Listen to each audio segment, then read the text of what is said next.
বাচ্চার নাম কি? তানিশা খাতুন। বাচ্চার বয়স কত? 1 বছর 10 মাস। আপনার নাম কি? আবিরা খাতুন। আপনি কে হন? বাচ্চার মা। আপনার নাম কি স্যার? ইংলিশ আলিমুল্লাহ। আপনি কে হন? বাচ্চার মেয়ের বাবা।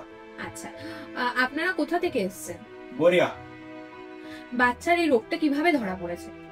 প্রেগন্যান্সির সময় আমরা যে অ্যানুয়াল স্ক্যান করেছিলাম ওখানে ধরা পড়েছিল যে বাচ্চার হার্টে ফুটা আছে, এটা জন্মগত রোগ।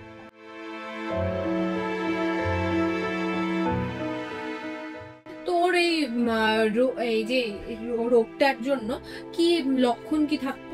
এর লক্ষণ বলতে এর বাচ্চা হয়ে যাওয়ার 1 মাস পর থেকে এর কাশি আর বমি, নাকে ঠান্ডা, ছাড়ে না, মাথা ঘামে, বুকে দুধ খাওয়ার সময় এইগুলো হয়েই থাকে।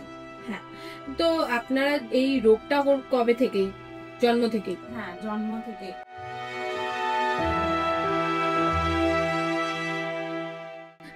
তো এখন আপনারা যখন বাচ্চা চিকিৎসা হয়ে গেছে, বাচ্চা কেমন আছে? বাচ্চা এখন সুস্থ আছে। ওর যে লক্ষণগুলো হচ্ছিল সেগুলো অনেক কম, আমি বুঝতে পারছি যে হার্টটা খুব স্পিডে চলছিল, সেগুলো কম হয়েছে। এই গলার কাছে একটা টিকটিক করছিল, সেটা কম হয়েছে। অনেক সুস্থ আছে, ভালো হয়েছে। ওকে দেখে আপনাদের কেমন লাগছে? হ্যাঁ, এখন খুব ভালো লাগছে যে ও আগের থেকে সুস্থ হয়েছে।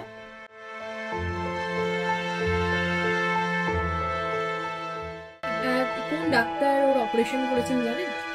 হ্যাঁ জানি, doctor Debashis Das. Doctor Debashis sir. এই যে আপনার এই বাচ্চার অপারেশনটা হয়েছে, ওই অপারেশনে কত টাকা খরচ হয়েছে জানেন? হ্যাঁ, 1,15,000।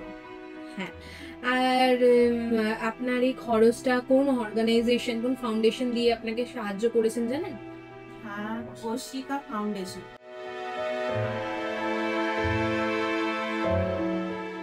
কৌশিকা ফাউন্ডেশনকে কিছু বলতে চাইছেন?